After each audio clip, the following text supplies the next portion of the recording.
Ready? Ready. Good morning. Thank you for joining us this morning for the Oregon State Board of Agriculture meeting. Today is Thursday, August 17, 2023. This is Luisa Santamaria, Chair of the Board. This meeting is now called to order. I would like to begin by asking the Department of Agriculture Board Coordinator Carla Balnes to review a few housekeeping items for the meeting. Good morning. Can you hear me this morning? There you go. This is Carla, and I would like to please remind people to mute their phones or computer audio to prevent background noise. If you are joining by video conference, we request only board members and presenters to turn on your camera during the call. And if you're joining by conference call only, pre-meeting materials are posted on the ODA website at odadirect/board agriculture, or we will be posting presentations after the meeting. Just a reminder that this meeting is being recorded. Thank you, Carla. Carla, will you please call the roll for introductions, and I will begin. Luisa Santamaria, public member of the board. Chad Allen. Chad Allen. Barbara Boyer. Barbara Boyer, Chair of the Soil and Water Conservation Commission. Brian Harper. Brian Harper, Farmer, Junction City. Shante Johnson. Miguel Lopez. Miguel Lopez, grape grower, public member, Carlton, Oregon. Elin Miller. Elin Miller, Farmer, Umpqua, Oregon. Eric Oram. He's excused this morning. Randy Savati. Randy Savati, member, Ontario. Josh Zielinski, pardon me.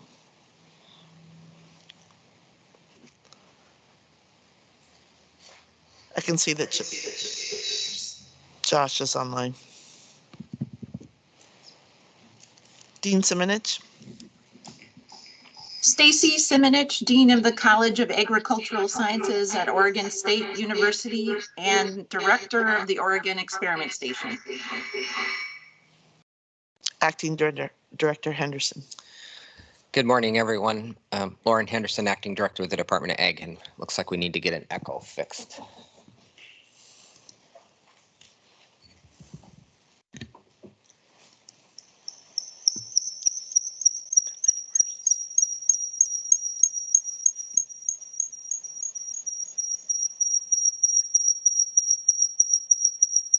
Stacy, this is Lauren. Can you hear that echo on your end? Yeah.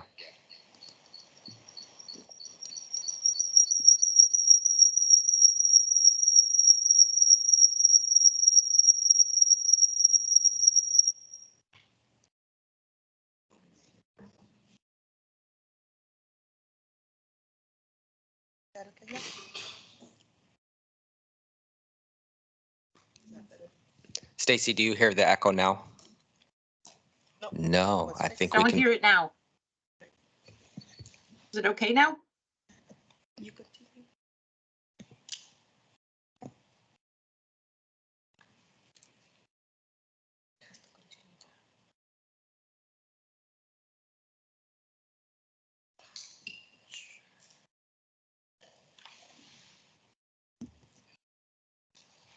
Can you hear me? Okay, okay.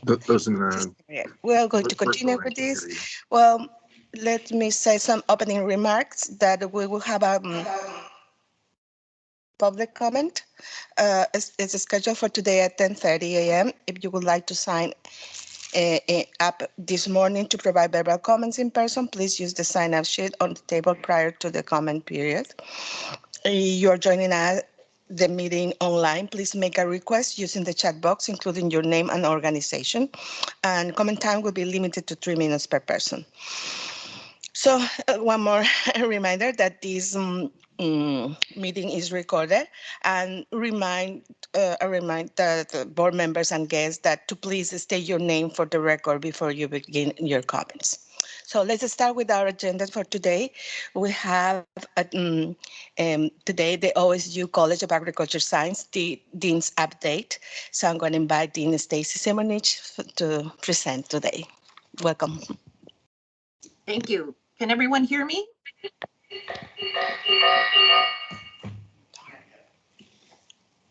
Should we wait until we fix that? It's like an echo.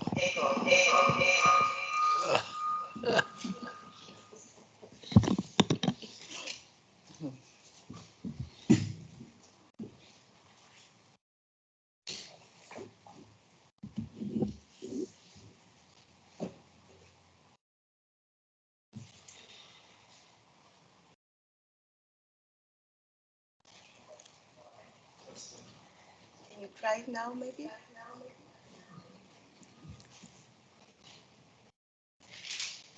Hello?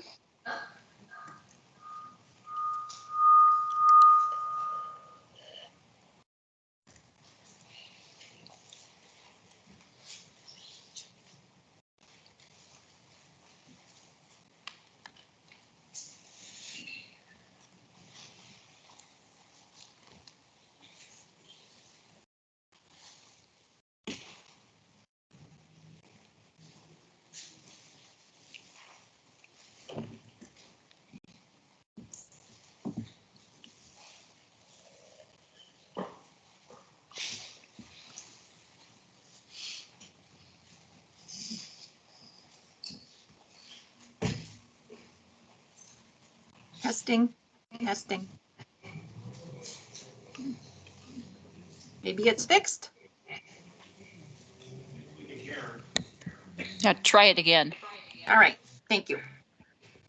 Well, thank you, and good to be with you, even though I'm remote today. But I first wanted to start by expressing my sincere sympathies for our friends in Maui. I know a fellow board member and I have spent some time in Maui and have met there to discuss some business, but heartbreaking really to our friends in Maui. All right, so on to an update. Stacy, can you hear us? Yes. All right, we're still having some audio difficulties. Can you pause, please? Yes.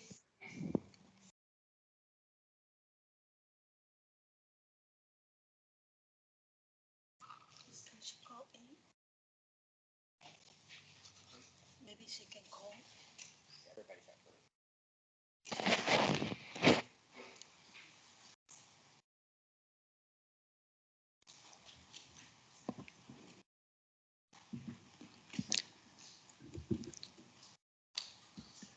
Chair Santa Maria, maybe we could pause. Well, actually, if we're all echoing, it's not going to work. And go on to somebody local to work Yeah, for us. I don't know. It could be fixed.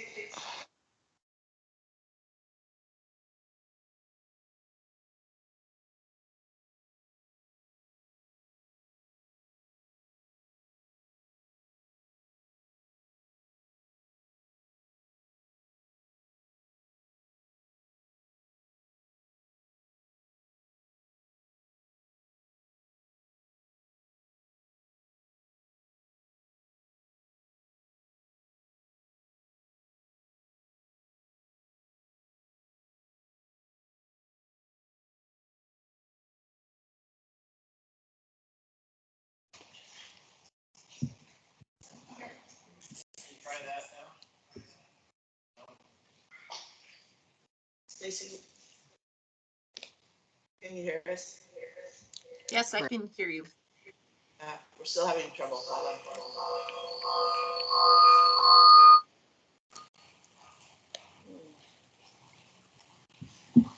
What happened between yesterday and today?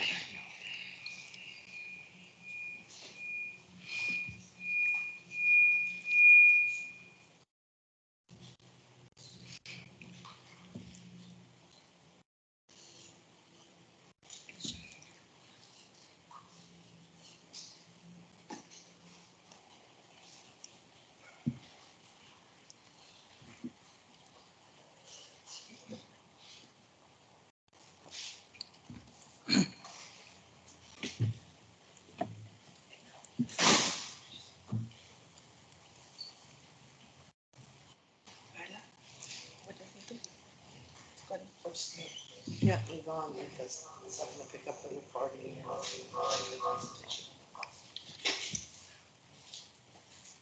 Good news, there's no echo in the restroom. Could we help it instead to communicate by Zoom? You call by phone? Help to have the connection of Zoom, but by phone. Oh, I don't know. because we can hear We okay. Sorry. Idea. If we don't have a return back from Zoom, we're good. It's just I have to keep muting the Zoom spaces. Feed. I'm not sure why. All stay in check.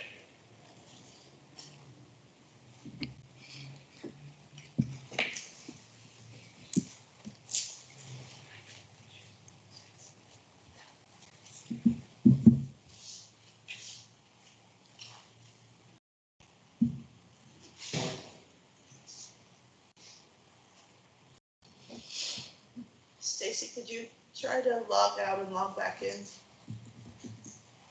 Yes, I can try that. I don't know if we need maybe someone else on Zoom to try and speak.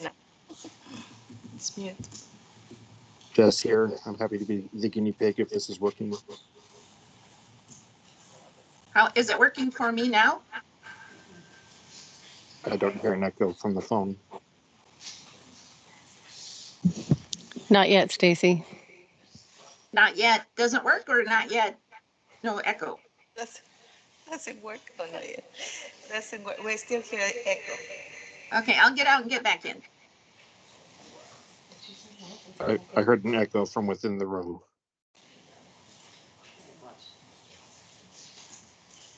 Maybe we should try to.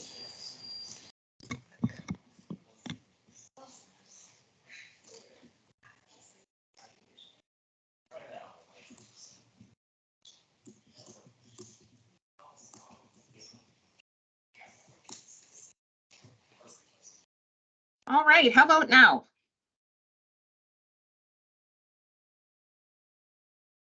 Can you hear me?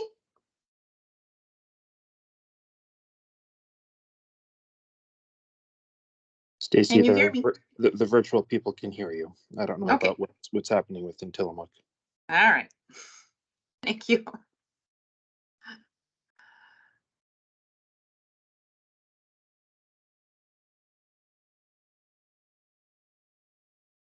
They may not hear you either. They may not be hearing any of us. That could be. I'm not seeing physical reactions in the room. Lack of them. Does that mean I can talk about my brother Brian now? Yes. Tell us about Brian. Uh-oh. We can't hear them either. So, I just received a message saying that they can hear us in the room. oh, okay. We just can't hear them. I'm a little jealous of all the people who are wearing sweatshirts and whatnot. It looks like it might be cool there. Oh, boy.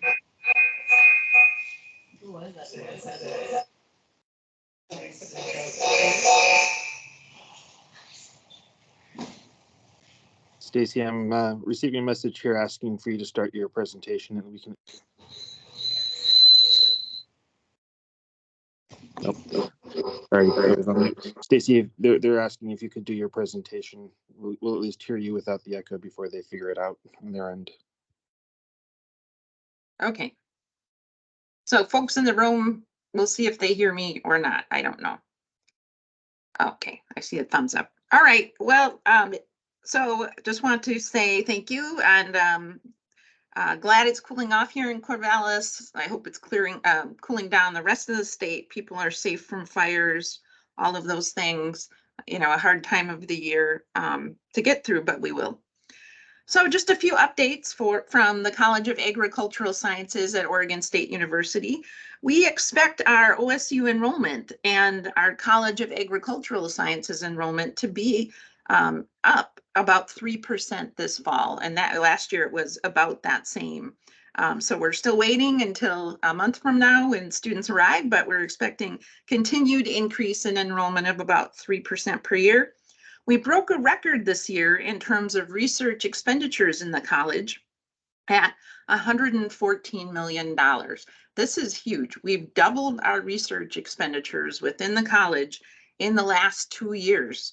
And in fact, my current associate dean for research came from Purdue 2 years ago, and we surpassed Purdue's Purdue's College of Ag Sciences research expenditures this year. So that is just incredible. Good news that the OSU Board of Trustees now has 3 folks on it who have an agricultural background. Carla Chambers is now a member of OSU Board of Trustees, Grant Kitamura, and Greg McPherson. So we're seeing great to have some folks with ag background in different locations of the state on our OSU Board of Trustees. We're in the process of searching for a branch experiment station directors, new hire at Coombs, Astoria, and Newport director. Food Innovation Center director will be announced either today or tomorrow. Hood River, our Madras station, our Central Oregon station, and also a new director of the Oregon Wine Research Institute. So a lot of movement in terms of folks retiring or stepping down and bringing some new folks in. On September 11th and 12th, the OSU president, Jayati Murthy, and I will be traveling a bit on Monday and Tuesday, September 11th and 12th in Eastern Oregon. We'll visit first the Ontario station on Monday morning, and then go to the Burns station Monday afternoon, followed by the Union station Tuesday morning, and then on to the Pendleton Roundup, where she and I will both ride horses in the Pendleton Roundup Parade, which is always a highlight of the year. I really enjoyed the Eastern Oregon Economic Summit earlier this month in La Grande, and so good to see many of you there. The legislative outcome was quite good for us. I would say about the best it's been in about 10 years. And so what we saw was the college receiving, and actually it's the Oregon statewide, so both extension and the research in the college and the Forest Research Lab, all receiving continuing service level. So that allows us to begin to replace some of the positions out in the state that we've been not able to replace. So that's good news for our experiment stations. We also, we requested 50 million additional dollars for resilient food systems and the Resilient Oregon package. We received 10 million. So that's per biennium. And that will allow us to create a few new positions around building a more resilient food system for our state. And some of, I would say a fair number of those hires will be in our food science and technology department. So we've started putting together the priority staffing and received back requests from both experiment stations and from departments, and we're going through those, and extension is going through their process also. So we're there'll be a point at which joint positions are negotiated and worked out. So we hope to be hiring new folks starting in October. So good news, and thanks for all of you for your support, and to our stakeholders out there who advocated. Thank you.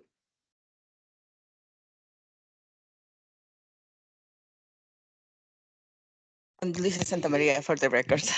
Thank you for your presentation and update about the Oregon State University. There is someone that makes some questions to Stacy. If not, we are going to continue. Thank you. The next item in our agenda is Tillamook Working Lands and Water Cooperative. I'm going to invite Dave Cunard and Carol Marie Leutzold, Pam Swifel. I don't know if I pronounced it correctly or not. Thank you for being here this morning.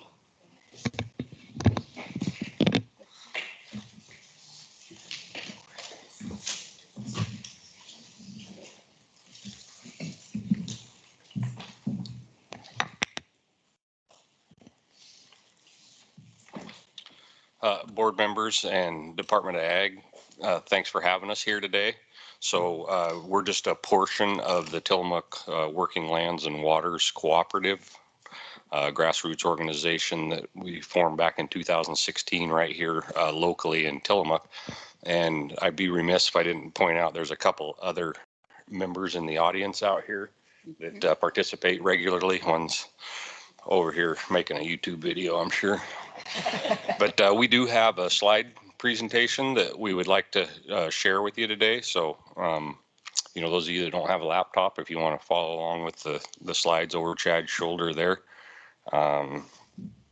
we'll just kind of float along here and tell you about our group and hopefully have some time for some Q&A at the end of our presentation.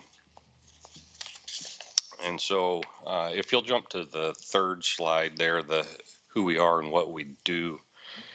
Our mission stated at the bottom of the slide there. And you know, what's really interesting is it's not much different than ODAs. So in addition to what's on the slide, our mission is to increase awareness of working forests, farms, and fisheries and the importance of providing sustainable, locally grown and harvested products. We go on to say TWLWC is committed to the responsible stewardship of Tillamook County's natural resources in order to build, nourish, and sustain our community for generations to come. So those of you that don't rehearse the Department of Ag's mission every day, it states to ensure healthy natural resources, environment, and economy for Oregonians now and into the future through inception of certification, regulation, and promotion of agriculture and food. So really, we're pretty similarly aligned. The next slide is the why we do it. And we thought maybe just kicking off a video that we created about 3 years ago, all filmed here locally, including members and those involved in the 3 disciplines that we represent, forestry, fisheries, and agriculture. So hopefully it'll go off without.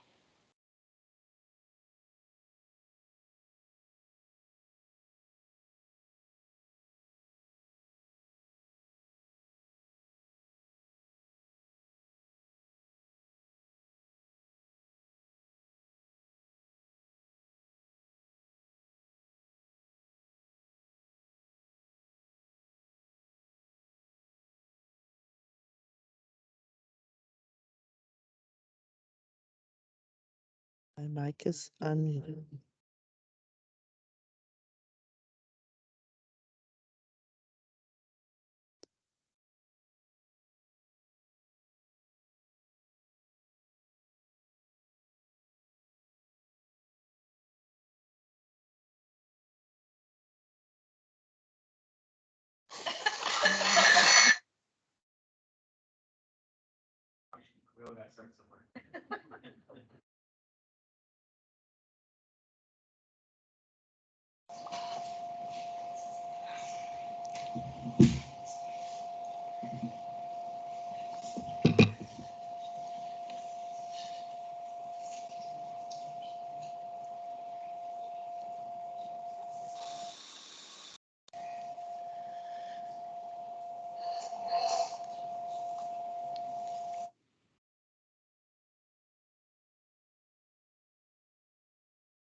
Settings.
When you visit a community, you have to understand that there's always the front-facing attractions and activities, but behind the scenes, there's always a community that's working hard. And in Tillamook County, the natural resource community is that community.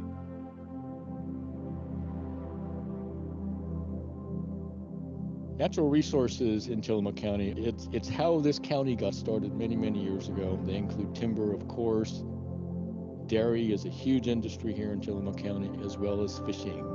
And this is the basis for what brought Tillamook County to the forefront many, many, many years ago. And it continues to be an important part of our economy.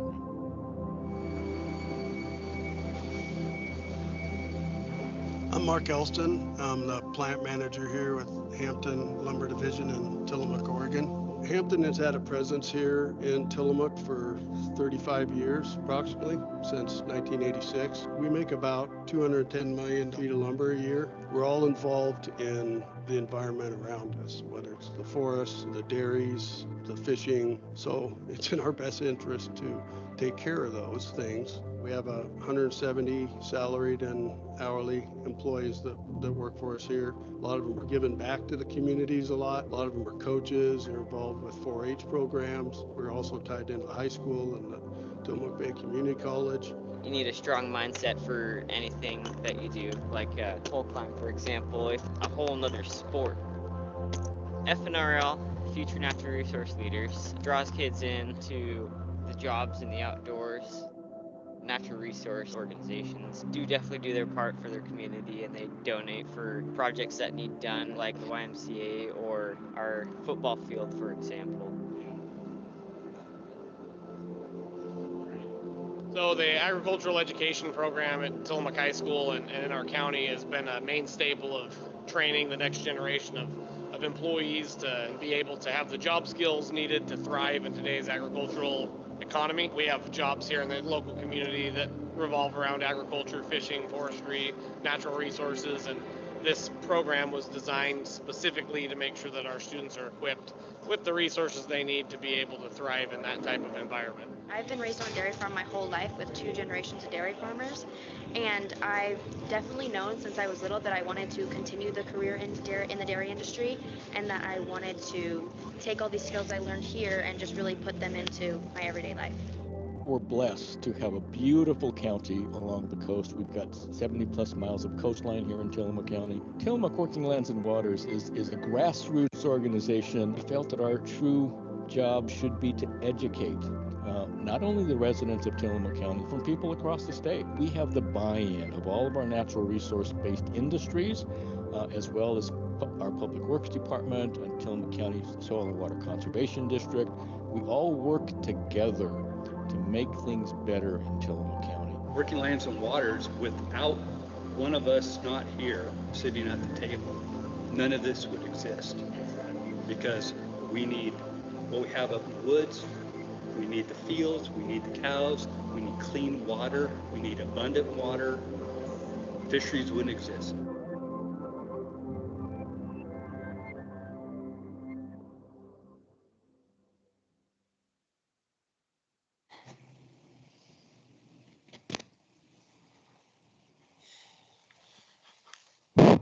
Oh, it is working. So we intentionally recorded that in echo because our message is so important. We wanted you to hear it twice. Okay. Actually, for those of you that want to go back and review that, it is available on YouTube. I don't remember the exact key search words. We're still in the process of linking it to our web page, but that is available out there. Maybe you could send to Carla the link and get it out to us. That'd be great. Okay, excellent. Thank you.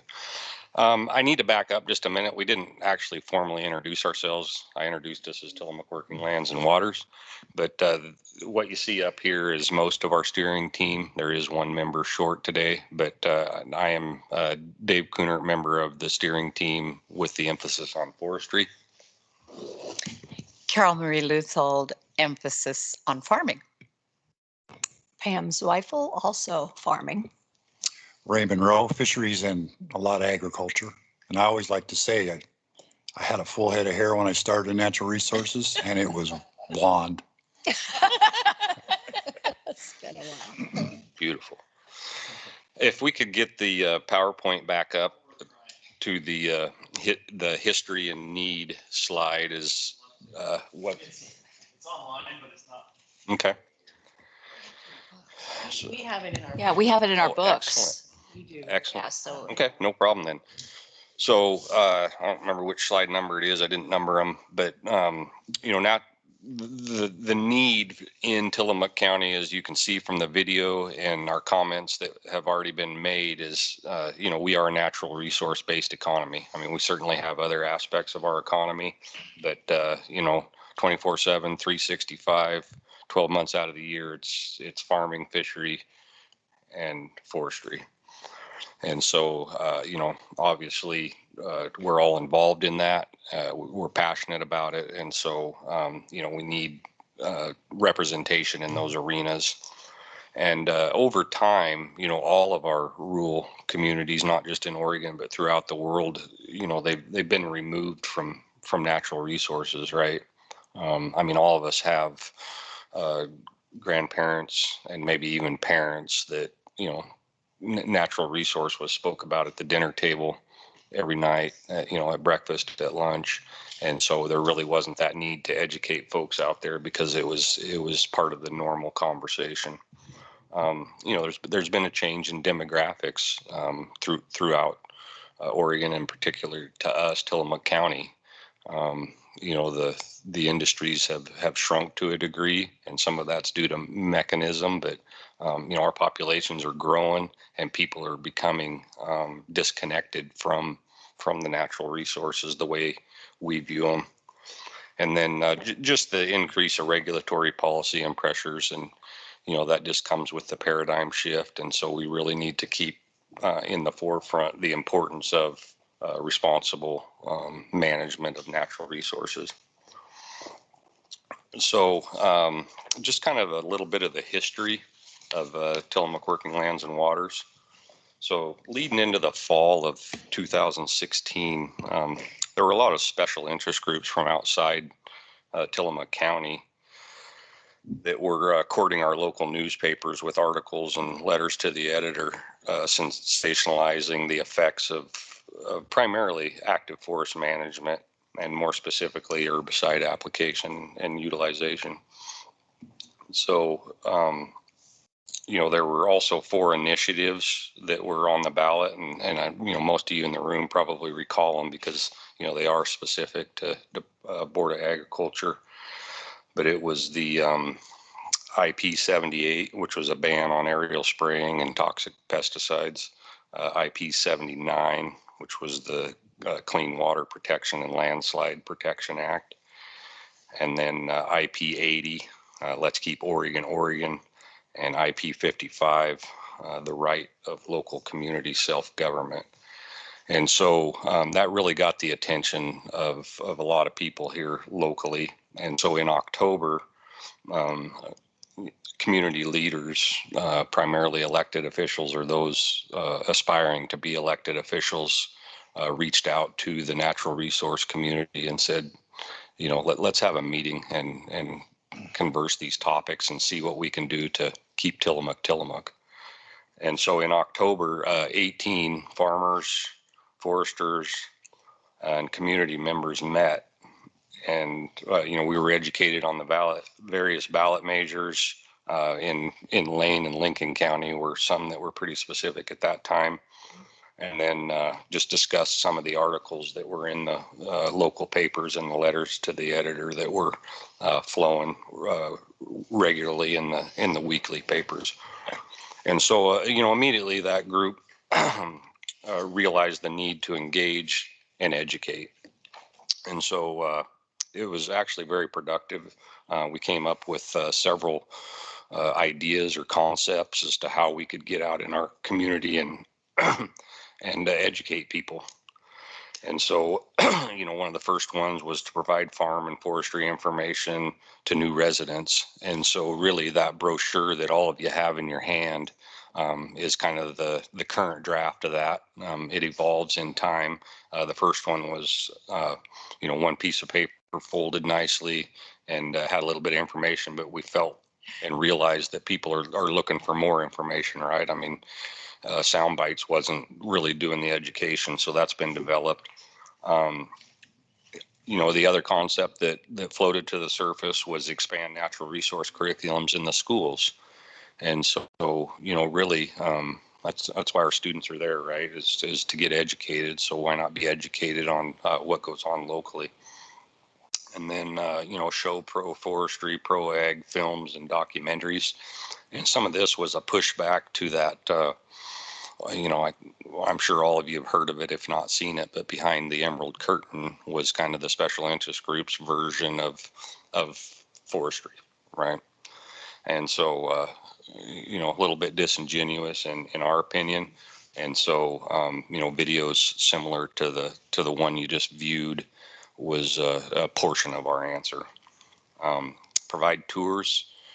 Tours are very effective ways of communicating with people, and we'll get into a little bit later about some of the effectiveness of those tours and who participates in them.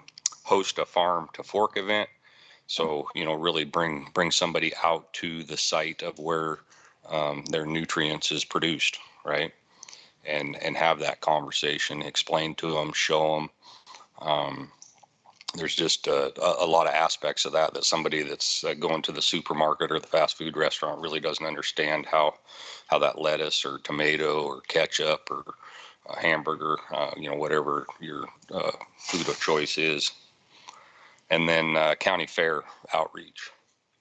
So, you know, the other thing that we realized at that meeting is we don't have all the agriculture community that needs to be here at the meeting, and as well as those public influencers to help elevate our message.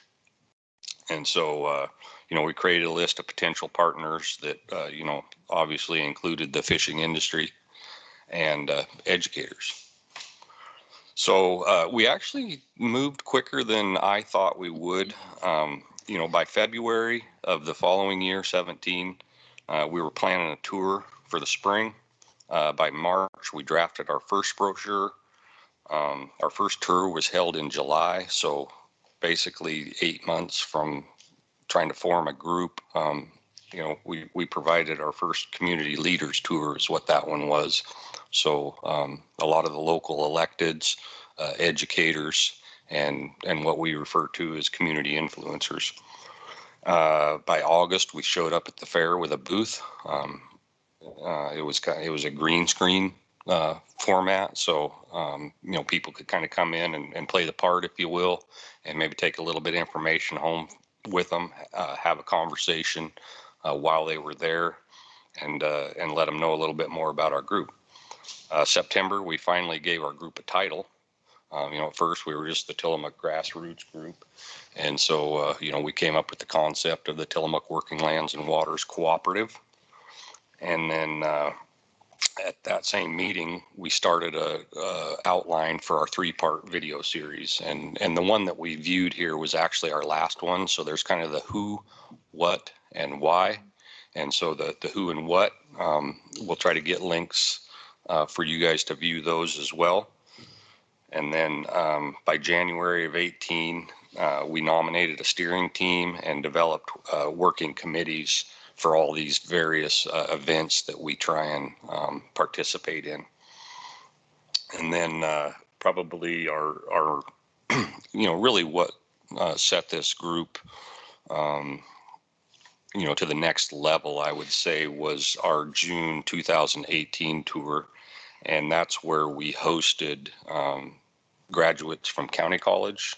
So those of you that aren't familiar, every newly elected county commissioner within the state of Oregon has the opportunity to attend what's referred to as county college. And so that's a year-long course that they participate in.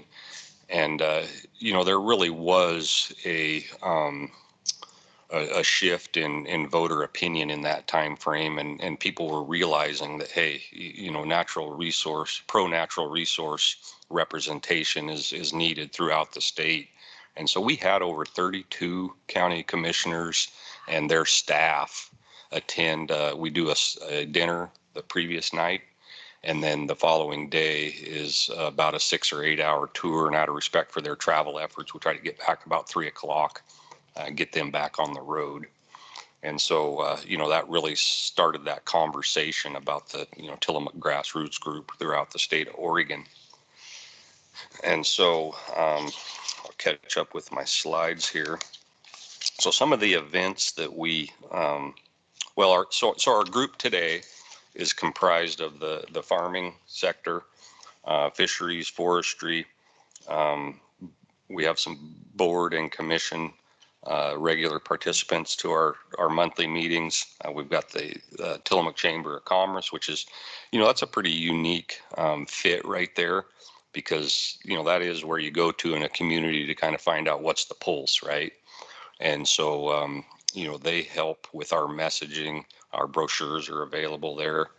And really that connection they have with folks outside of Tillamook, and they truly want to have some dialogue and understand the community that they're either visiting or considering taking up residency in, can go to that chamber, and then they say, hey, if you got questions about why you were following that honey wagon down the highway at 20 miles an hour, I can introduce you to somebody that knows a little bit about that, right? And then we get support from association groups, Oregonians for Food and Shelter, and the Oregon Dairy Farm Association. One area that we would like to have more engagement with is the extension offices. In the beginning of our group, they were very good supporters, helped facilitate tours and provide information for us. But it seems like, as of late, we haven't had the participation at that level that we would like to. But some of the events that we provide regularly, one is the tours. We title those intentionally. It's about the water. And so really the intent there is to follow that water. So we'll start up in a watershed somewhere and discuss active management up there and why we do what we do, and show them right on the landscape. And spring is a great time to kind of see the impacts of herbicide, right, as well as all that young growth.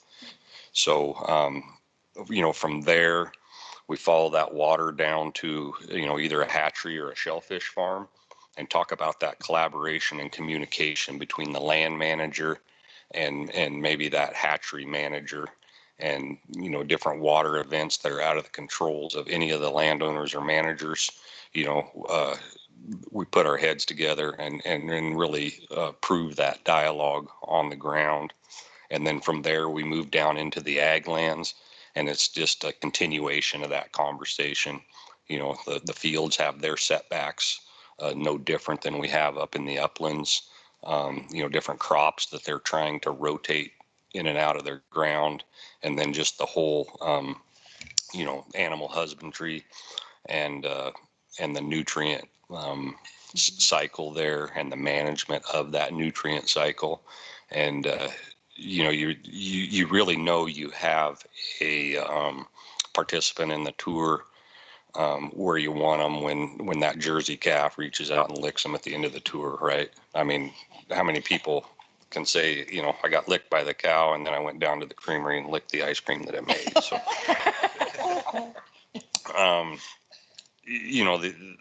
So, so those are our tours. We have a what we call Working Lands 101 presentation. So it's about a 20-minute PowerPoint, and we offer that to any of the boards or civic groups that are interested. And then we're also in the process of kind of having that as an introductory course in the school curriculum. And so all of our natural resource instructors locally are on board with kind of the kickoff of a Ag 101, if you will, or a Oceanography 101 or a Forestry 101. And then we also provide a drive-in movie. We call it Park at Cinema. Due to movie licensing agreements, et cetera, you can't call it a drive-in. But that's always a lot of fun. We do it on a Friday and a Saturday night. And for any of those that are interested or know folks that might be, I'll put in a pitch here. It's going to be this Friday and this Saturday.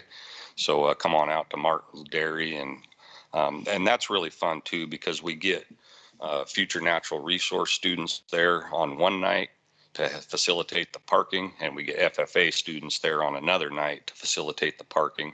And any of our ticket sales proceeds get split between those two groups. So it's not a fundraiser for Tillamook Working Lands and Waters at all. And then the other piece of that we do is, Tillamook has an annual, what they call a senior safe party. So right after graduation, they take the students to a destination. So they spend, the parents and students spend the entire year raising funds for that event. So concessions is something they do pretty regularly. So we invite them out, and they handle 100% of the concessions, and all the proceeds go back to them. So it's really just a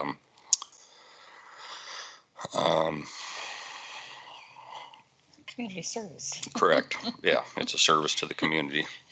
And so we've had a standing booth at the fair, and we mixed that up a little bit. We didn't do the green screen this year. We kind of show some of our videos on repeat, hand out our pamphlets, and then we have some sweatshirts that are really popular that you've probably seen a few around if you've been here more than 2 days. And then the holiday happy hour, we hold that in lieu of our monthly meeting in December. And so that's where we actually invite folks that have either helped throughout the year with different events. If they've hosted a farm tour at their farm, then that's kind of our way of saying thank you and come meet some more of the members and learn a little more. Or even people that may be lukewarm to the concept of joining us for monthly meetings and getting involved in our efforts. So with that, I'm about out of breath, and I'll catch it here, but I'm going to let Carol kind of discuss her experience with TWLWC. We're so thankful for Dave. I think he's told you everything there is to know about TWLWC. And, he had it all laid out very nicely. And I think that Brian's sister Tiffany assisted with that. So I'm going to tell you, first of all, who I am and my background a little bit. I'm married to Dan Luthel, been married 59 years. We've been dairying since we were married in 1964. And 4 grown children, 10 grandkids, 12 greats. Some of those greats are on the dairy. We have 3 little Luthel boys that are 12, 10, and 8. The oldest one in particular is great help. Chad, you understand, how much your kids can help on the farm. Our own children grew up there, of course, and learned good work ethic. And I personally think there is no better place to raise a family on a farm or in a natural resource industry. It doesn't just have to be a farm, but your kids learn a lot. Golly, what can I tell you? Our farm was started by Dan's grandparents, who were immigrants from Switzerland. I met his grandmother when we were first married, had many a good conversation with that lady. And they settled here in Tillamook. They came in the early 1900s, 1911, 1913, and they were married and started a family. And the only family they had was my father-in-law, just one child, who was very much involved in agriculture with the Department of Ag as well. He did a lot of things. Hans did a lot of things for ag in this state and across the nation as well. Inspired his son, my husband, to stay home and milk the cows and make the money. And so that is what we did. Now we have another generation, actually 3 more generations on the farm. Our son, our grandkids, and our great grandkids. One grandson has stayed. I used to work here at the creamery for 10 years and said, hey, Grandma and Grandpa, Dad, Mom, I want to come back to the farm. That was where he was raised. He wanted to come back, and he did. And so my husband and I are semi-retired. I do the bookkeeping yet. He still works full days when he chooses to. And so I guess that's basically our family story. It's always been a dairy farm. We haven't diversified in any way. Um, it's larger than it was when I married Dan. We milked 60 cows in a stanchion barn. And now we milk 230 to 40 in a parlor, in a milking parlor. So that's who I am. But I want to tell you about TWLWC, and not necessarily my history there, but what it means to me. I was a part of TWLWC from the formation, from the get-go. And I thought, wow, many times those of us in natural resources in different sectors in the past have been breathing down each other's necks or making accusations, and or it's your fault, or it's natural resources gets blamed for a lot of things by the outside the outside world. And when we came together, it was a very important move for Tillamook County. There are a few other counties that have groups such as ours. And that was where I was really first introduced to the other sectors of farming. I went on a tour with Lincoln County. And I'll tell you folks, what an impression that made. Though I grew up here, my father was a logger, a lumber mill worker, a plywood mill worker. I knew nothing about the forestry sector. Dad worked in the woods. He cut down trees. That was when I was quite young. But I really didn't understand. And hey, I thought clear cuts were the ugliest thing in the world. I honestly did. I thought, man, those are ugly. Why did they cut everything down? And it's so doggone ugly. The day I went on that tour, I learned it's not ugly. I got to walk through one. It is not ugly. There is a lot of new growth. It's coming to life. It's amazing. And then the replanting of the trees in those clear cuts, bring that forest back. And yes, it may take 40 years before that crop grows. But I learned a lot, and I thought, wow, this is really worth forming this kind of a group in our own county. And then, I knew some of the people in the fishing industry, but you really don't know what goes on unless you go to a hatchery and you learn, from beginning to end about those fish, and you learn how important the water is. And so, hence, this group was formed. And I don't think that there can be any other group, especially from grassroots. Farm Bureau is important. Don't get me wrong. I serve on the Oregon Farm Bureau representing Tillamook and Clatsop County. And Farm Bureau is really important. But we are just one part of Tillamook Working Lands and Waters. Just one part. No one is more important than the other. The fishing and the forestry and the farming are all equally important in Tillamook County. Tillamook County would be nothing. I know some think, oh yeah, the tourism, but do you not think that the natural resources here are part of what's inviting people to Tillamook County? And so we work together, guys. We work together, and we appreciate each other, and we support each other. And we don't always agree on everything, but we come to an agreement that satisfies everyone. And so I probably cannot convince you by my passion and my love for Tillamook Working Lands and Waters and what we do, especially the tours, especially those tours. I've seen legislators and some of their staff just wow at what we show them because they had no idea. And so I won't convince you, but if you take a tour and get on the land and see what we do and why we do it, how we do it, and why we do it, I think you'll be as impressed as I still am. Thank you so much for coming here. We really appreciate your presence.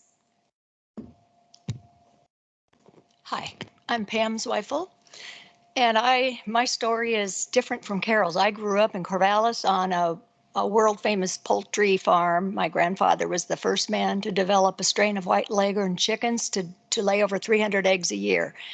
During the Depression, he sold his hatching eggs $100 a dozen during the Depression all over the world. And we had tours come from other countries to see our farm.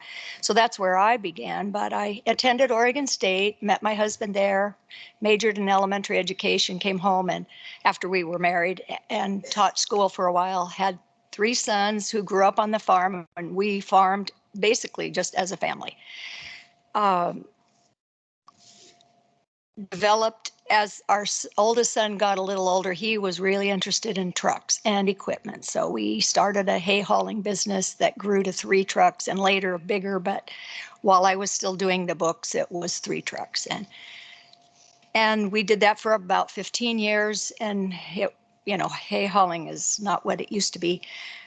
Buying and selling and all of that. So I was the bookkeeper for all of that and the dairy farm and everything that we did then.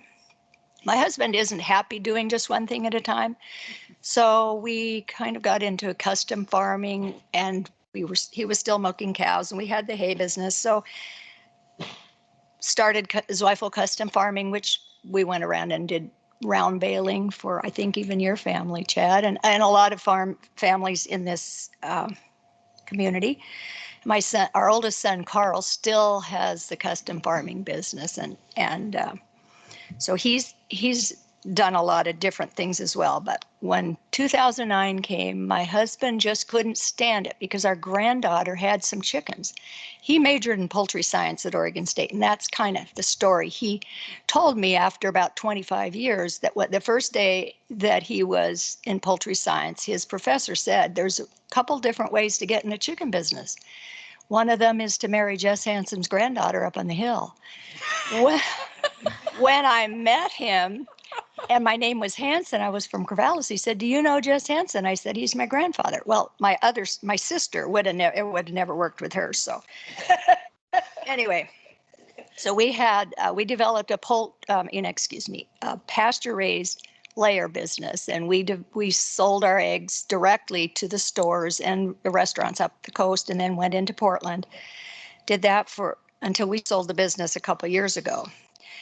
And so I've been involved in all of that. I didn't do all the hard work, but when you do the books and you keep track of everybody and you make sure they're behaving themselves, that's kind of important too. And through the years, I've been involved with Tillamook County Farm Bureau. I was secretary, women's chairman. I'm now currently the treasurer. And I've been on Oregon Farm Bureau Memorial Scholarship Committee for a long time, work with Tillamook Scholarships and Soil and Water Scholarship Committee. I was on the college board. All these things have given me more of a love and appreciation for the importance of educating students, kids.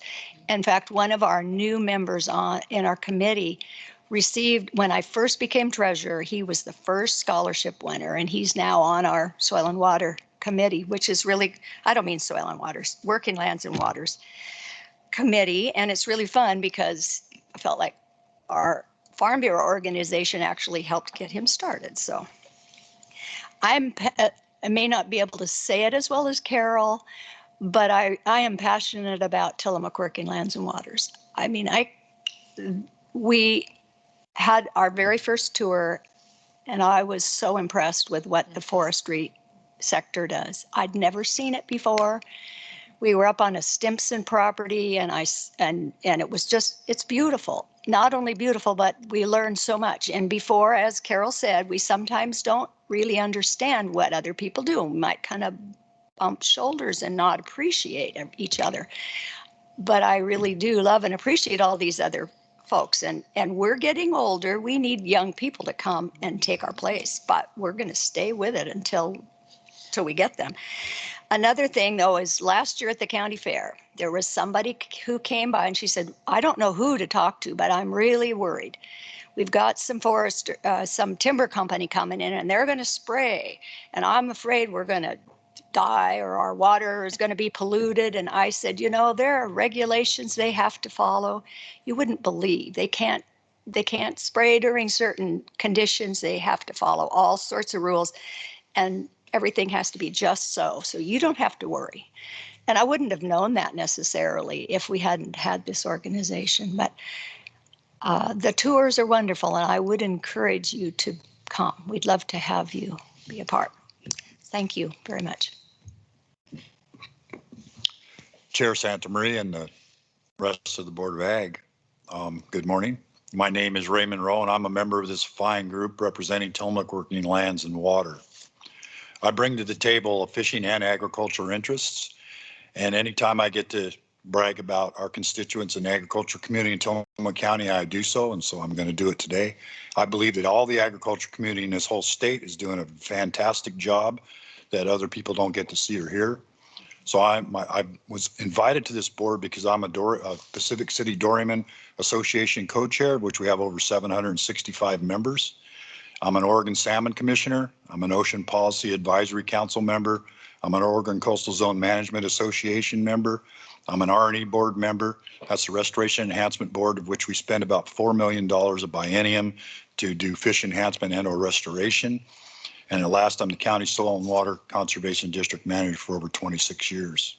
I also work with the PFMC to help set fishery seasons off the West Coast. I get to speak to these other groups about this group and what our agricultural community is doing, along with what our timber is doing, and then fishing policies as well. Stream restoration in Tillamook County, we've treated over 300 miles and planted nearly 1.3 million trees on our streams. And these are all of our landowners here, not only our producers, but our hobby farmers and also our rural residential landowners. So we work with everybody that has to do anything with natural resources. And that's a lot because these people give up their land and to do the positive and the correct thing. I've worked with all 150 hobby farmers through the years. I've worked with every agricultural producer in this community, and they've all done something positive. And with that, we've had 200 miles of animal exclusionary fencing, so there's no breakdown, there's no sedimentations coming from these farms, and you know they get looked at every year and all the time. And I think the best thing for us is that what people don't realize, there's 33,000 acres of agricultural lands in Tillamook County. We have over 28,000 of that in manure management plans. And that's significant because I can guarantee you that very little, if any, nutrients are getting into these streams from our agriculture community. We established a baseline in 1998 to just prove that. So our rivers are checked 2 times a month for nutrients, then see what's in the streams. They're all getting better. And we have actually the Wilson, the Kilchers, and Doherty Slough are meeting recreational standards for bacteria, which is unheard of. I mean, all you hear of is cows and manure and streams, and well, our streams are pretty darn good. And if you use our baseline, I believe that the same work that's being done in the rest of the state, if they're doing the same things we're doing, then clean water's everywhere. And all you got to do is go down and try to test it. The greatest thing in this group for me is that I have to tell you, back when I was in college, I wrote an article against clear cutting, and I was supposed to say why clear cutting was bad. And by the time I got done with the research, I had to say why it was good. And I ended up getting a C on that paper because I did not do what I said I was set out to do. And so for my whole life is what I've told people, you listen to this and you listen to that. Go out and educate yourself to what the real thing is instead of listening. Because I was a fisherman when I grew up. And so everything was bad except for the fishermen. We were all great, but everything else was bad for the fish, when that's not really true. Everything else is not bad.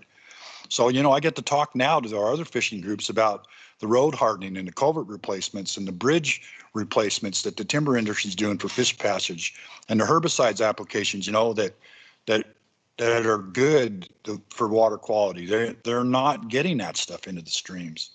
So anyhow, I just had to say that, and I could speak to you for 17,000 hours about all the positive things that this group and these people are doing, and to educate people that you can educate them. They just have to show up to the table. And I don't even care if they don't have an open mind. Once they see it for real, they can understand it. Our farming practices have changed in the last 50 years. We have kids that I went to school with that come back here and go, well, they can't possibly be doing this. And, you know, we have CAFO rules and regulations we have to follow. And they do follow them. Back in the day, back in the 60s and 70s, they didn't have that. It didn't start till the 80s. You know, and our creamery is stepping up. And all I can say is that I take my hat off, and it's on the floor, to all of you and everybody else that's in this state for water quality, because that's really what it's all about. So thank you very much for being here. Can I get a time check? I mean, I want to be respectful of your guys' schedule today, so. I think Okay. We probably have 15, 20 minutes left. 5? Okay. So once again, Dave Cooner, and my day job is procurement manager for Hampton Lumber, and TWLWC is one of my many passions. But, you know, just a little bit of my history. I actually started out in Oregon State pursuing a degree in civil engineering. And so, you know, back then the way to research a job was pick up the Sunday Oregonian and thumb through to the help wanted ads.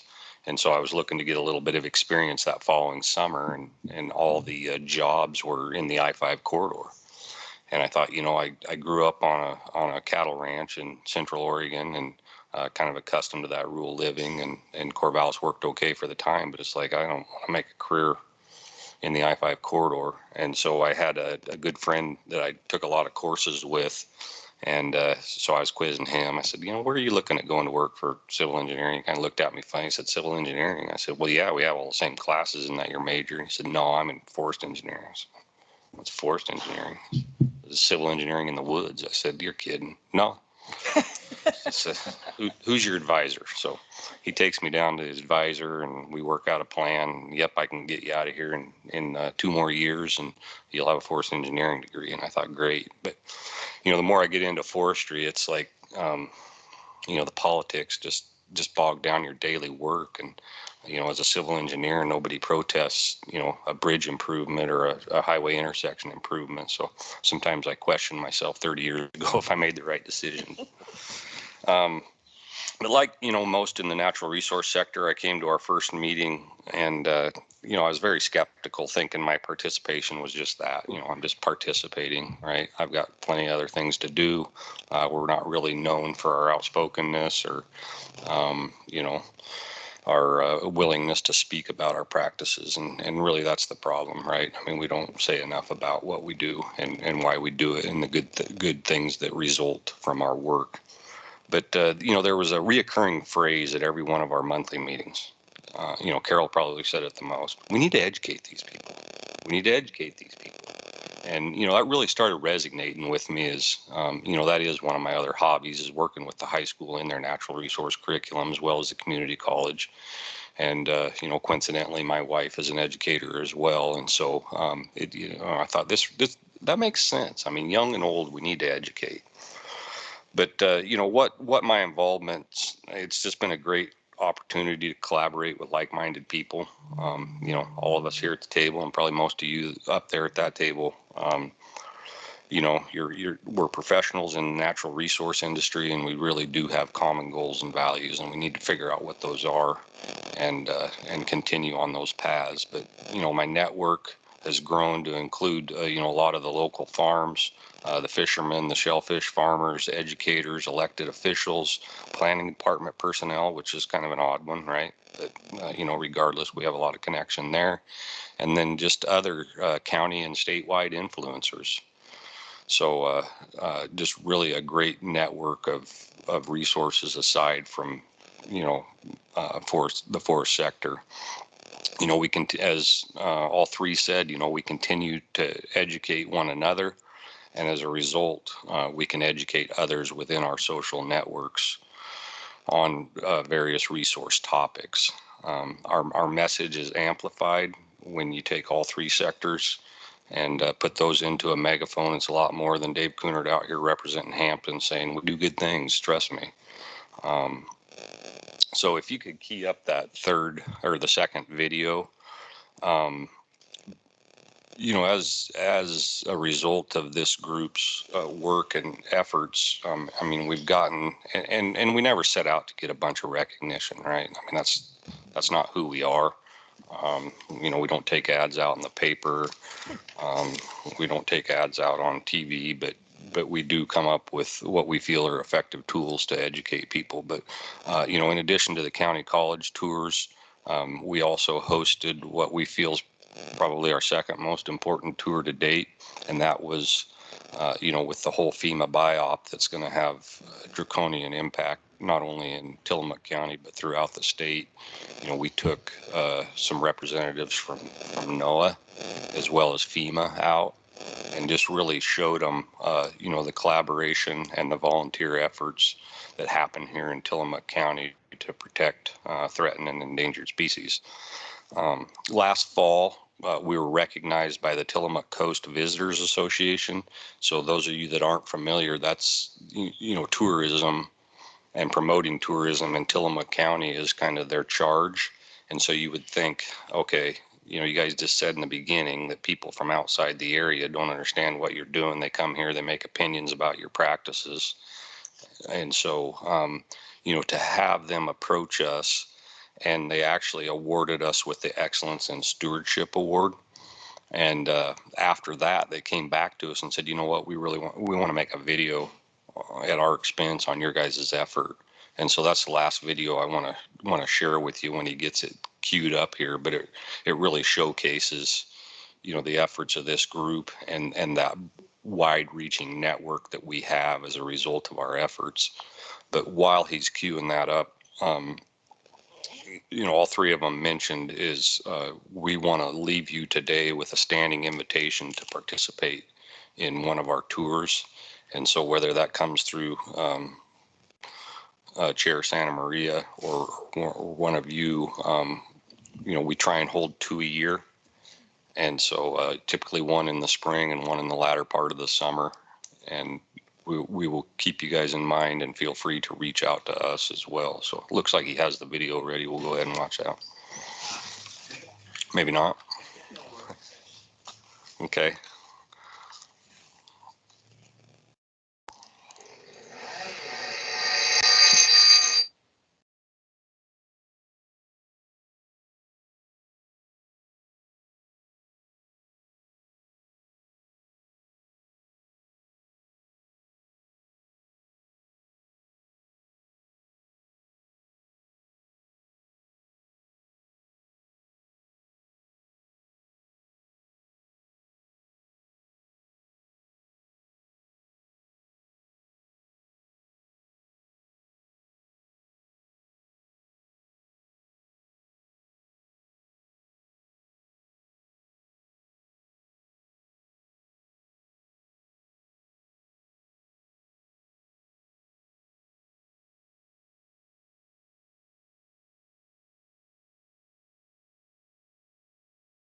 What we ended up with. I believe that.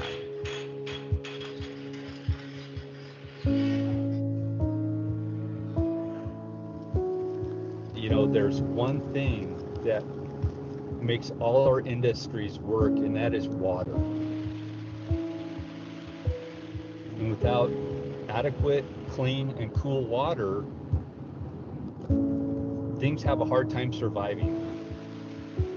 These are first generation hatchery fish. These are all from wild parents. This took some years to get this program to come to fruition.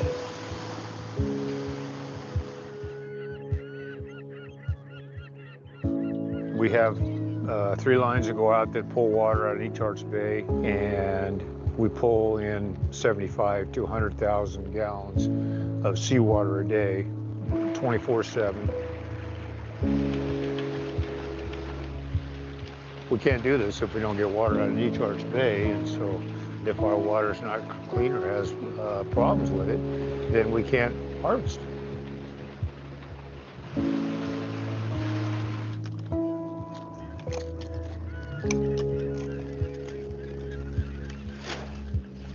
Every industry in Tillamook County understands the necessity to have clean water and fish coming back on a regular basis.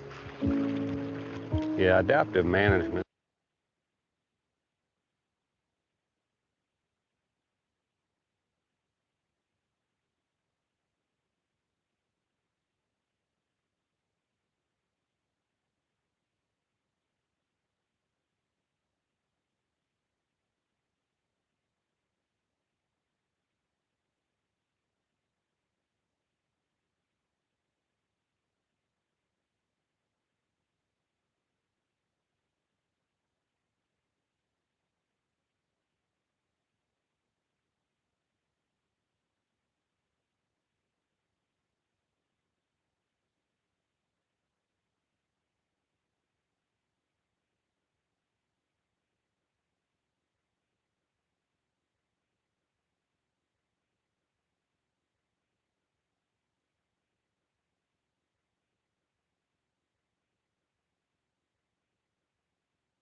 I think with that, we'll just open it up if you have any questions. Somebody in the floor. Lauren Henderson, I don't have any questions.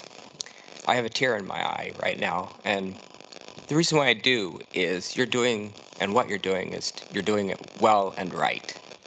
I had the honor of signing that I never thought I would get to do as an acting director, the Century Farm applications this week.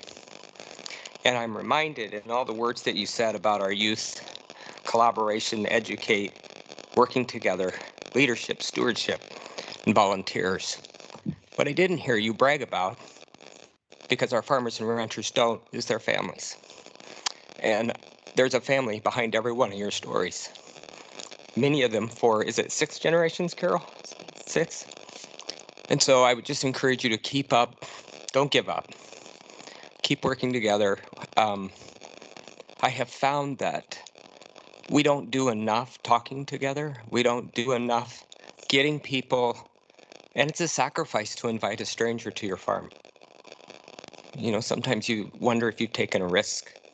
And so it's worth the risk. Our youth have a lot of great ideas. They're very energetic.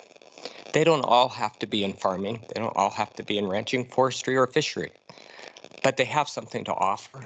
And I think you guys as a collective are giving them hope. So my words to you are I'd love to go on a tour, but don't get discouraged. It's worth your time and effort. I got a lot out of your presentation. Thank you. Thank you. Well, Luisa Santa Maria, I really appreciate to know more about Tillamook. I didn't know anything. Now I know, and definitely I would love to sign for that tour. Really like this area. So thank you very much for your presentation. It was really, really good. I just wanted to say you guys are awesome.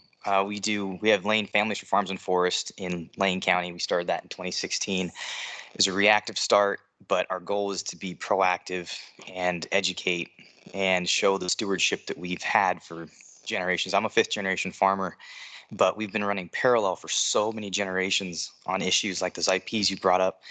And we brought everybody together from, ranching to forestry to farming and everything in between. I mean, big and huge and small. And it's been very educational for people that had so many assumptions like clear cutting and just our everyday, practices, our farm plans, crop plans, everything. And so I just think it's awesome. Your video is incredible. The guy that did it, I ran track with at Oregon, and he was one of my groomsmen at my wedding. So it's just really cool. And even bringing him in, he grew up in fishing. So yeah, Newport. But yeah, I just see you guys are doing awesome. And yeah, I'd love to actually see one of your tours too, because yeah, I'm super proud of you guys and for being leaders that way. Thank you. Elin Miller for the record. I just an inspiration, and just the understanding that you grew together in the education, and to have that duplicated across the state from a natural resources, a fishery. And I think about Umpqua, Douglas County, and fisheries are important to us as well. And so we've not necessarily collaborated with forestry and also with from a fishing standpoint, from a natural resources standpoint. So just a huge inspiration for what you've gathered. But I do have a question. This takes money to do stuff. So how do you fund what you're doing? Yeah, so many of our participators, so we are 100% grassroots. We have no tax affiliation, no formal structure, and we feel that we are more powerful that way, because we can't be influenced, right? I mean, and we're not trying to influence anybody. We're just trying to educate. And so all of our members try and contribute whatever they feel they can annually. And so we have, several of the local timber companies. We have, Farm Bureau. We have some of the shell fisheries, and being recognized by the county. We actually get annual funds from Tillamook County as well. But yeah, it's just all by donation. Go Lopez. First, yeah, your series of videos was really well done. I appreciate it. It was very informal. Having you guys here today was very informal too, and inspiring as well.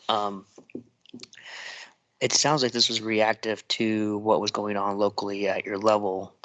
By having formed your group and having gone out and taken the steps to educate, how did all of that press that was being put together, how were you guys able to combat that, or not combat that, but what was the outcome of all of this work in regards to that reactive? Yeah, so we had the fortune in the inception of this group that we still felt politically we were playing offense in lieu of defense. The reality is, Brian mentioned the group in Lane. I mean, they immediately had to start on defense because I think the political winds were against them. Lincoln County has a similar group, same concept there. But, Tillamook, we still feel like we had the support of our electeds and the populace vote. And so really we were starting from a different level with our messaging and our outreach. We don't really take polls or pay a lot of attention to, you know, what is the impact of your group, but all of the events that I mentioned is really how we measure our impact, right? I mean, we get reached out to by, you know, even federal electoids participating in our tours, so there's a level of interest there. You know, obviously statewide and local electoids. You know, having a local visitors commission come to us and say, you know, we want you to be part of our tourism enhancement efforts. Our latest organization that we're currently working with is Tillamook Estuaries Partnership.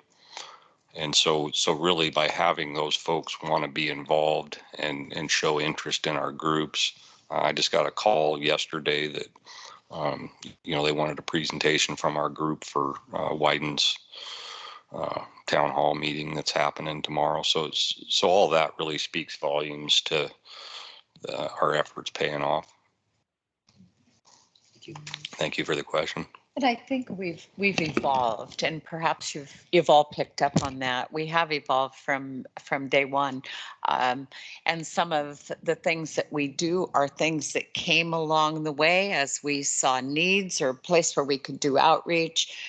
Though we're still evolving, I believe that our future is even brighter than what it has been, especially for the next generations. And, you know, my heart, as you heard, is really there because I have great littles that are on the farm. But yeah, we will continue to evolve and for the better even, but it's always going to remain about educating and about the water. It's about the water. Barbara Boyer. I'm going to continue with the theme of inspirational. So thank you for that. I entered the world of conservation about 20 years ago. I sit on the Yamhill Saltwater Conservation District Board, and I think the last time I saw Ray, he did have blonde hair.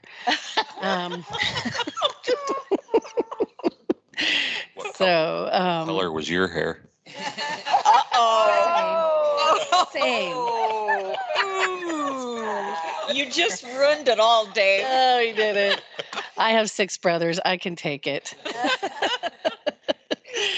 So, and the reason why I entered it is because the preservation of natural resources was really important to me because no more is being made. So I really appreciate your efforts and the education, especially in the youth. And I do have a couple of questions. So the county funding you're receiving, do you know where they're pulling that from? Like, It's part of their general fund, is my it is general understanding. fund. Okay. Yeah. That's interesting. Yeah. Okay. And then this is a great piece. I'm wondering if you're handing it out to real estate agents for when they do sell property. It's funny you mentioned that, Barbara, because that was actually our first target. Okay. And we have had some Board of Realtor members at our holiday happy hour. Mm-hmm. I wouldn't say we've done an excellent job of getting that in a home sale package, but that was actually the target audience of that pamphlet. Because our conservation district, we have the real estate agents put information about, especially rural residents, about weeds and water, and so it is an interesting avenue to get the message out with rural land ownership. Are you doing any tribal partnerships? Not so much locally, no. I mean, there's some other boards that all of us serve on that there's tribal participation, but tribal ownership and management in Tillamook County is semi-new, really. I mean, there just hasn't been a lot of presence. Okay. But that is a good avenue, and appreciate that feedback. Okay. Yeah. Thank you. Keep up the good work. All right. Thank you very much again. It was really enjoying to have you here and share all your experience and life. Now the board is going to take a break. We didn't have any public comment. That's the reason we were able to extend a little more time. You were lucky today. We were lucky today. So now we will have a break and the board will meet in 10:45 or 10:40, 10:50. 10:50.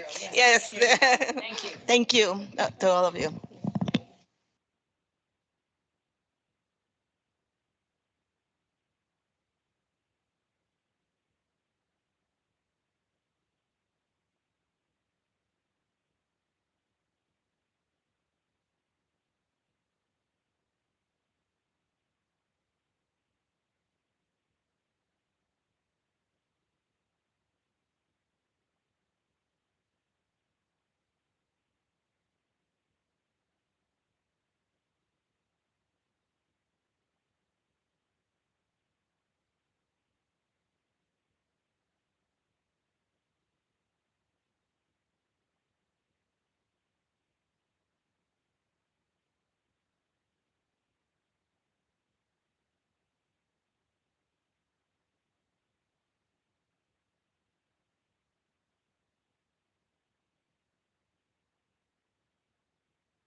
see we can continue with our more business so you can live every.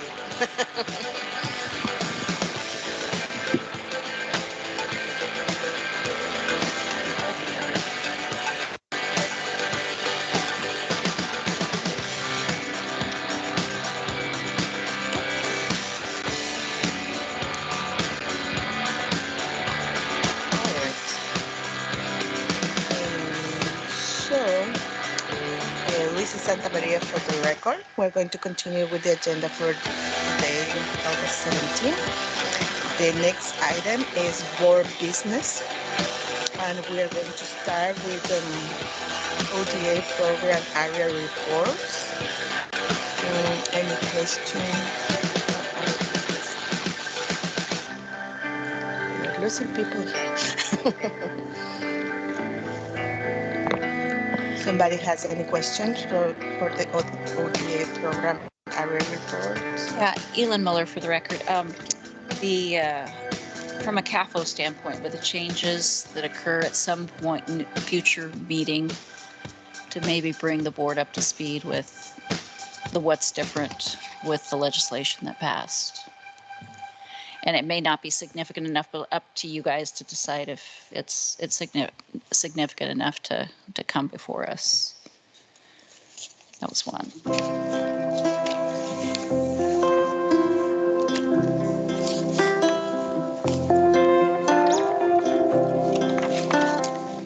And I'll just for the record to thank the ODA team for the effort with the grapevine certification program. That I know the collaboration and what came together for that was a real important endeavor. So thank you for that.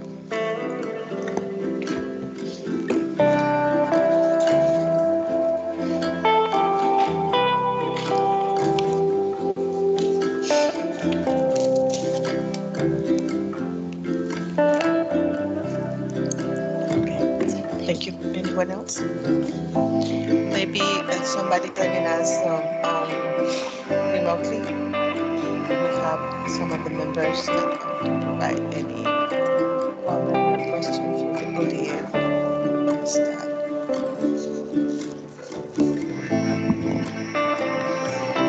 Comment for me when I hope the board or the reports that you're getting are at the right level of detail without getting too much. So if they're not and we need to tweak that, please let us know. But it is a reminder to me of how much we do in every program. And so kudos to our program directors and the programs. It seems like a lot. And I now know why I'm tired most of the time because I'm looking at a lot of other tired faces in our programs. But I hope they're serving their purpose, which is just to keep you in the loop on what's going on.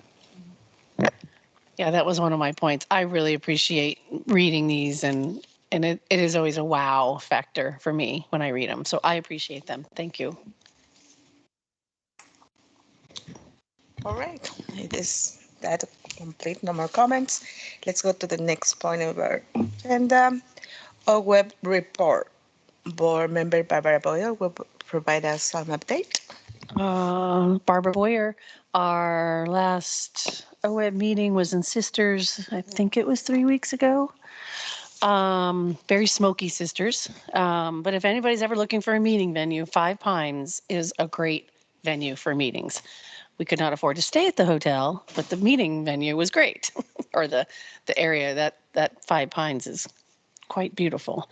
So let's see, I forgot to write down some figures, but we approved 3 different grant offerings, and I can't remember what the total was, but it was in the millions.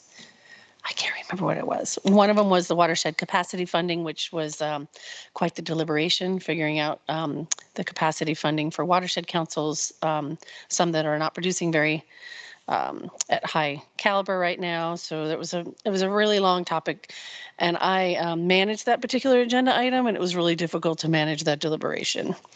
We also approved our spending plan for the next biennium, and it's the largest we've ever had. We approved 126 million for the next biennium and on the ground work. So that was really exciting because of the lottery dollar revenue. There's a in statute. It's when it reaches a certain level, the grant offerings goes up, but the director's office money goes down. It's really an interesting calculation. So we're excited to be able to offer a little bit more money for restoration projects this year. And that is all I have. Thank you. Lauren? I just wanted to say, I attended OWEB board meeting, I think the meeting before Sisters, and was totally blown away in the 3 hours that I was there as how complicated the spending plan and the debate and the staff work that goes into that, and the OWEB board members and the work that they have to do. I've always said that allocating and spending money is one of the toughest jobs I've ever had to do, but I've never had to do it at the level that OWEB. So kudos to the OWEB board and director and her staff. It was a pretty amazing lift. It was very eye-opening for me. And I didn't have my co-chair that meeting, so I ran that meeting by myself, and that was hard. Okay, we don't have any other comment. Do you want to? Elon Miller, for the record, just a question, Barbara. In the areas where you're saying maybe the watershed councils were maybe not as up to speed or up to par, is that something that is shared during those meetings, that then that's okay? Because again, from an agricultural standpoint, where we could look at grassroots encouragement, like through groups like this, to look at that participation. But it sounds like you're already doing that. Yeah, and you can always listen to the meetings too. But it's open. It's a public meeting, and it's out there of what some of the challenges that they're having and why they're not getting full funding. Okay, Luisa Santa Maria for the record. So we're going to go to the next point in our agenda. And we have resolution work groups. We had group, I would like to ask if you can report for each of the group.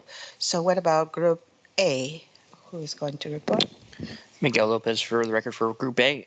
We had 2 resolutions. Resolution number 269, Board of Agriculture supports development of biofuels in Oregon. I wrote my notes backwards. Sorry, I apologize that. We are recommending to archive this resolution and revisit at a future time and bring to a vote. So, are we, Carla? We have a motion? Do we? No, it's not a motion. It is a motion, right? So I'm going to ask if we have some. Elon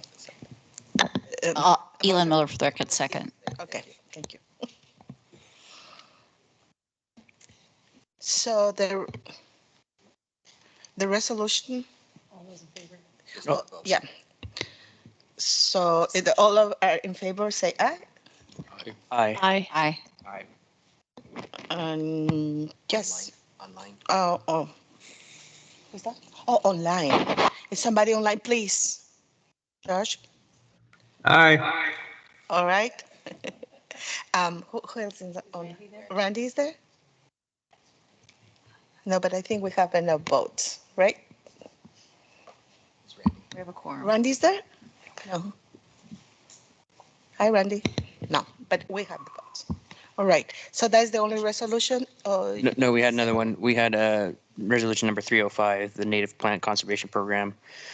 We recommend to adopt this as with revisions and bring to a vote. We recommend it? Yes, we recommended adopt it with the revisions. Okay. Do we have a motion? A motion? Yes, that's my motion. I second. All right. So this resolution 305, is that right? 305? 305. Okay. It's recommended for it's finished, right? With Yes. that resolution. Okay. We don't have more reviews. All right. So then I'm going to go with the second group, the other group, Group B. Oh, we need to vote. Did we vote? Oh, I'm sorry. All right. Who are in favor? Aye. Aye. Aye. All right. Online. Aye. Randy's there? No? All right, so since I have received ayes, the resolution is moved and approved. With it? Approved with edits. With it, yes. All right, so we have now next group, Group B. Okay. Elin Miller for the record, and certainly other members could chime in here. The first resolution, basically the amendments that we had discussed at our last meeting were out for public comment. We received no public comment. This is Protection of Oregon Agriculture 295 resolution. And basically our changes and additions was supporting adding a notation for the Oregon Ag Heritage Program under number 3. And I mentioned yesterday when we were talking about water that we added the development of the strategic plan that integrates also the water supply. So I move we approve the resolution as presented and out for public comment. I second. So we move to approve the resolution.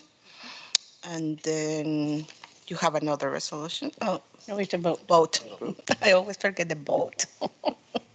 So it's moved and seconded, and we're going to approve. So any discussion? All those in favor say aye. Aye. Aye. Aye. All those opposed say no. Opposed? All right. So based on the outcome, we are going to approve this resolution. Okay. The second resolution is Resolution 310. We did receive a couple additional public comments in addition to the public comments we've received earlier. We, reviewed all those, and basically we are voting to move forward on the resolution as presented to the public that has a couple of additions. And I just, for the record, want to thank Jim for his work and effort. We spent an hour or so of time really learning more about the program and the challenges we have with siting of ag, tourism, entertainment activities, and associated activities on agricultural lands.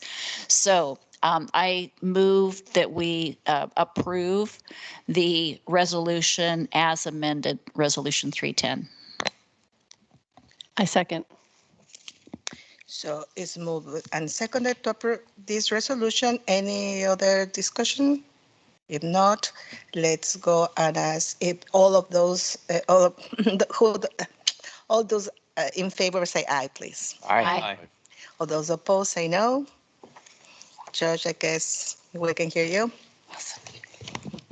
No. Based on the outcome of the vote, I will say that the resolution was approved, 310. And that's it. Thank you, Madam Chair. Thank you. Okay, so Luisa Santa Maria again. So we have done these resolution reports. Now we will go for the nominating committee. We need to nominate a new chair of the board. And I met with nominating committee members, Barbara Boyer and Brian Harper, to discuss these nominations for the next Board of Agriculture chair and vice chair. I'm going to ask Barbara, please, if you can report this to the board. Barbara Boyer. So Brian, Louisa, and myself met via phone, and after our discussion, we are recommending for the full board's approval to nominate, we are nominating and bringing forward to your vote, Elin Miller as our chair, our next chair of the board. Do we have to do these separately or can they be together? Carla, do you know? Chair and vice chair?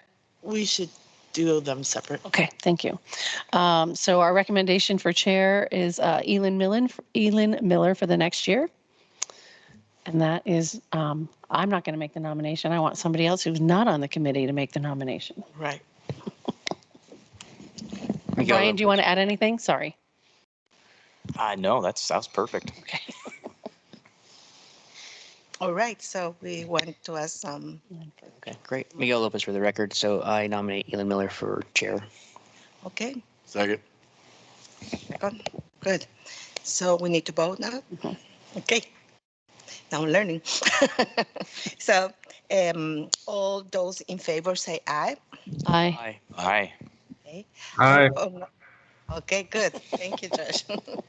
And for the record, I abstain in voting for myself, but I'm honored. I do really appreciate this. This has been a wonderful group to be part of. In fact, one of my favorites of a lot of the other stuff I do. So anyway, thank you.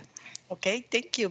But based on the outcomes of the vote, so we announce that you will be the next chair of the board. Thank you for accepting.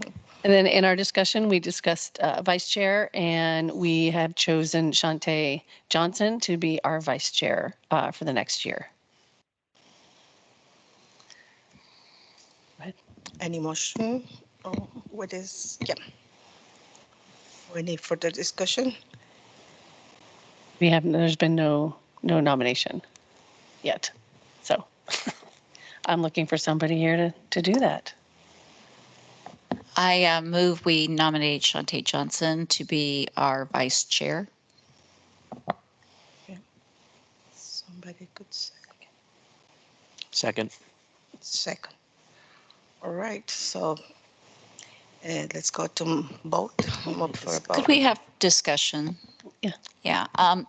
And I think Shantae's been obviously very busy, but I think we need to have, as a board, a conversation. There's certain, stipulations and rules for participation. And so I think we need to move forward, but I think we welcome her voice in those discussions. And so particularly with this role. So I definitely am missing learning from her. So we can have that discussion. I agree. So if it's okay with the board chair and the board, I will, on behalf of the board, have that conversation, if that's okay. And Shantae and I will chat, but I don't want to take that away from the board if that's not the board's wishes. I think that's perfect. Okay. Yeah, I will appreciate that too, in name of the board. Thank you, Lauren. So with saying that, I think we complete this part of the nomination. So we need to vote for the second one. Okay, so after we discuss the discussion, we would like to know if all of those that are in favor say yes. Yes. I mean, I know yes. Aye. All those opposed say no. Okay, we don't have any no. So based on the outcome of the vote, we announced that vice chair would be Shantae Johnson, but there's this discussion that is going to be handled by the director of OTA to have a conversation with Shantae. All right, because we want her really participating with us. Okay, thank you. So next item in our agenda is we need to get some ideas for our next newsletter. So any topic that in your mind that you would like to see in our next newsletter? Let's see. Well, I will definitely say something about our tour in the farm. I mean, I was really excited to see all the work and technology we have there. Yeah, I also would like to see our presentation this morning be mentioned. That was amazing. And I think that Dean Simizic's report was really good, and some of that research money and surpassing Purdue. I think that's amazing.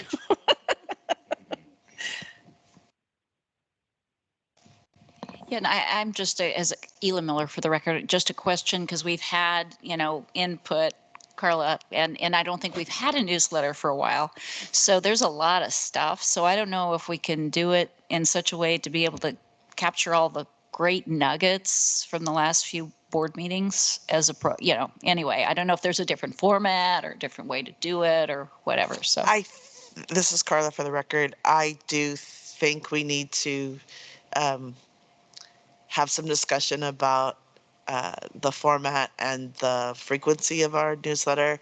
And I hope to come up with that new format so we can make it maybe a little bit longer than it previously has been, to incorporate some of the other board meetings and topics that we have talked about, and try to keep it timely from the last one that we've put out. But again, it's been a workload issue on my part, so I need to prioritize it and get it done. But I do hope to work with our comms team. I hope you do see some of the board meeting efforts recorded in our social media. Sometimes you see it in our uh, Ag Quarterlies stories on the board, and the efforts that you're doing are being picked up there. So the news is being shared. It just isn't being necessarily shared in our newsletter. So that's work that I need to prioritize and get done.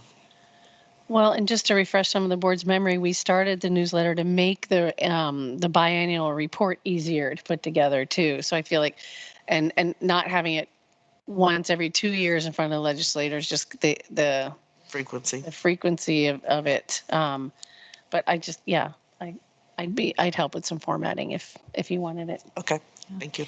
And I think that was also, Elon Miller, for the record, I think that was also, as reading the strategic plan, that was a addition in this last strategic plan to look at this for that very reason. So I think as we look at the strategic plan to say, hey, if we need to look at it being effective, doing it differently or whatever, we should consider it in that context. So thank you. I appreciate the input. Okay. All right, so any additional discussion or something we have missed? If not, I think we have get to the end of the agenda today. Carla? We're fine? All right, so thank you very much for your attendance to the meeting. Before you bang your last gavel, I just want to say thank you for being our leader this last year. You did a great job, Luisa. And I hope next time you're asked, you will not hesitate. All right. Thank you very much. yeah, and here you're preparing for a big presentation you're giving down in Ecuador, Yes, right? Next week, and with all that. And but thank you. Very much appreciate your leadership. So. Thank you. I really enjoy all of this group. I have fun and I have learned a lot this meeting and every meeting. So I appreciate all your. We all keep learning. Yes, it's true. And that's the reason I enjoy to be part of this board. And yeah, so good luck in your next step, Elaine. And yeah, thank you very much. And so the meeting is would have done today. So this is the last and beautiful part. Thank you for your attention, all the Board of members of the ODA